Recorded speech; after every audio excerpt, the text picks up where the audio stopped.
L'adolescent qui a besoin à la fois de beaucoup de liberté et à la fois qu'on maintienne sur lui des contraintes, des règlements, des limites. Parce qu'il est un être en devenir, et si tu relâches les rênes trop tôt, tu vas le perdre. Tu vas pas lui faire du bien en tout cas. Alors ça s'apprend, et puis l'adolescent, il grandit, il mûrit. Alors au fur et à mesure que tu vois qu'il mûrit, tu lâches du lest, tu t'aperçois qu'il est capable de faire ça et ça, alors qu'avant, non. Eh bien, laisse-le faire. Alors au début, ça sera mal fait. Bon, tu vas venir vers lui, tu vas dire, tiens, regarde, voilà un conseil, voilà. Et puis, l'ado, c'est bien connu, il est de mauvais poil, très souvent, de mauvaise humeur. Tu sais pourquoi? Parce qu'il est en changement perpétuel, en transformation, il est mal dans sa peau. Et il a des longs membres, des longs bras, des longues jambes. Et puis, quelquefois, il en a honte. Il a un côté un petit peu difforme pour lui. Pour nous, ça nous gêne pas. Alors, il est timide, il est mal dans sa peau.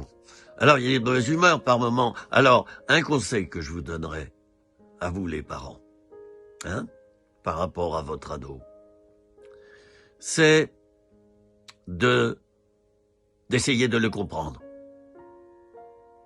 D'essayer de le comprendre. Si tu rejettes ton ado parce qu'il est comme ça, de mauvaise humeur, c'est presque de l'injure. Alors, ne prends pas les choses au premier degré. Voilà ce que je voulais te dire. Ne prends pas les choses au premier degré. À 16h, ton ado va te dire « Ouais, t'es qu'une bonne à rien, maman. Fous-moi le camp. J'ai plus besoin de toi, d'ailleurs.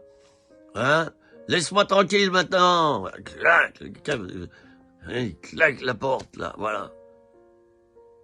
Et puis, la maman, 1 heure plus tard, elle frappe à la porte et elle amène la pile de linge qui sent bon, qui est repassée, qui est propre.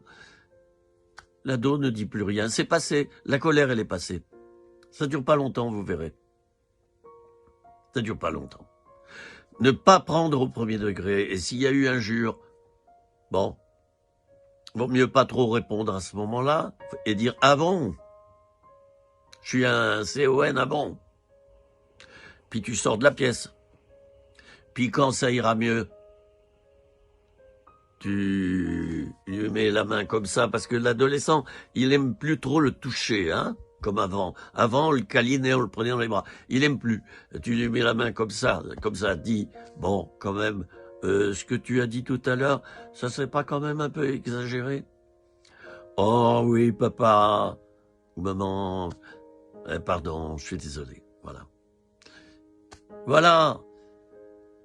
C'est pas facile d'être un ado. C'est pas facile. Et les parents doivent comprendre, parce qu'ils l'ont été eux aussi. D'accord?